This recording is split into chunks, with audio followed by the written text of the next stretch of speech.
touch, good, sit, good. All right. So here is one where sometimes I'll get in front of the dog 90 degrees like I did at the front door to keep them from just bolting out into the street at the crosswalk. She seems to be relatively good about holding up, to be honest with you here. So it might not be necessary, but if you see any predilections to just forging out into the street, then just put your body in between her and the street.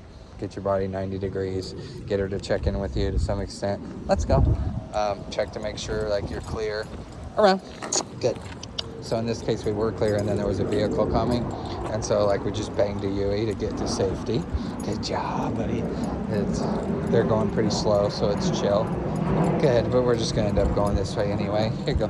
Not sure if I promised you one of those or not. When you click, you're contractually obligated to give your dog a food reinforcer. So if you don't click, you know, you can just say good girl, good dog, and that's fine. But if you click, or if you use what's called a verbal affirmative marker, so I typically use the word bingo in lieu of a clicker, then you've promised your dog a treat essentially. So again, not everything is deserving of a treat necessarily, but I never retire food reinforcers for any behavior. They just get them fewer and further between. So you know, you still need to pay your dog even for the most basic of like cues, the most basic of behaviors or requests, but you don't need to be doing it all the time, like a sit, for example. But you never want to retire. You never want to cease to pay them, ever. You never want to cease to pay them entirely for any behavior. The one behavior that I always pay a dog for is coming on call. It's that important. Like it could be a life-saving behavior if they know it. It can be a life-ending behavior if they don't. Sit. So just wait. I'm just gonna let it hang out here.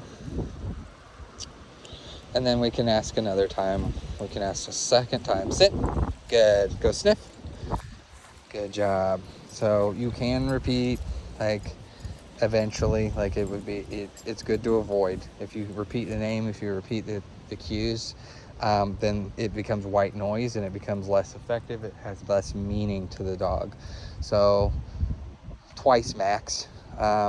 If like something that I could have done instead of actually verbally asking a second time is to use a treat, follow up with a treat lure.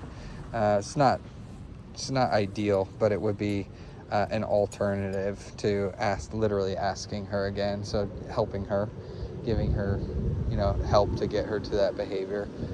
Right? Okay. All right, so we're gonna go again here. Good job. Hey, you. So if I wanted her to switch sides, around. So if I wanted her to switch sides, what I would do is I'd take this treat lure, right side, and I would lure it over to the other side. Good job.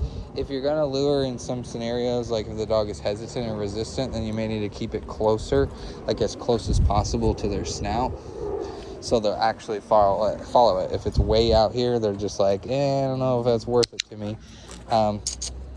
Or if they have trouble following it. I didn't drop that one. Good. All right. I know. That's okay. All right, so let's do, she's naturally probably going to go back to the left side, so we'll just say left side. Good job. But that's how you would do it, is you would just take a treat lure behind your back. Good. Right side. Reinforce it. Back behind. Left side. Good job. Reinforce it. Good.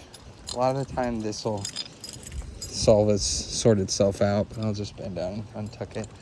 That's because this one's a 6-foot leash. So like when I'm working with a 6-foot leash, it's more likely to do that as opposed to like a 4-foot leash. Good job, buddy.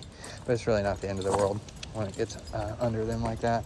But when you're doing 2 dogs, it's going to be a different story. A lot of this around, good job, is going to look a lot different when you're walking a second dog. So more on that to come, I'm sure. Well, if you want. I'm a pretty efficacious handler, but like, you know, yeah, when you have 2 dogs, it does become like increasingly more challenging. Like, there's higher criteria there.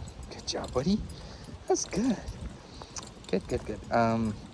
If she does go to cross behind you unsolicited, or unprompted, then what I do is I'll take this foot and then I'll pivot her back to where she came from. My foot never leaves the ground. I'm not like kicking at the dog. Good job, buddy. But I just pivot back to where I came from. Here, sit. All right, go sniff. Good job. You can go sniff if you were wanting to sniff.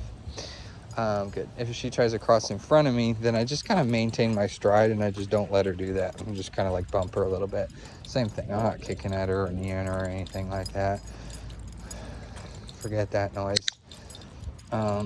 Yeah. When she is touch. Good. Sit. Oh. Good. Go sniff. You're wanting to go sniff. When she's out to the end of her line, if that's in front of me or behind me, and you want her to get moving, then instead of pulling, so a lot of people's first reaction is to pull, you can just lower your shoulders. Hey, Bella. And then you can lower your shoulders, lower your stature, and then be like, be silly, be inviting. That does the trick a lot of the time. You can shuffle your feet in the other direction.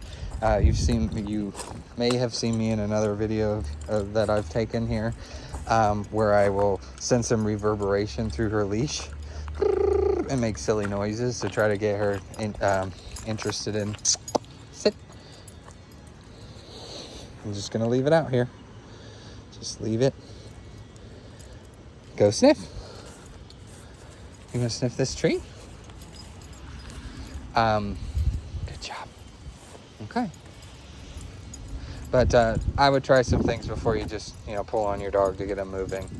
If you need to pull on your dog to like take evasive action for some reason, that's fine. Like, I mean, do what you gotta do. But I see a lot of people just pull on their dog just because it's easier, I guess.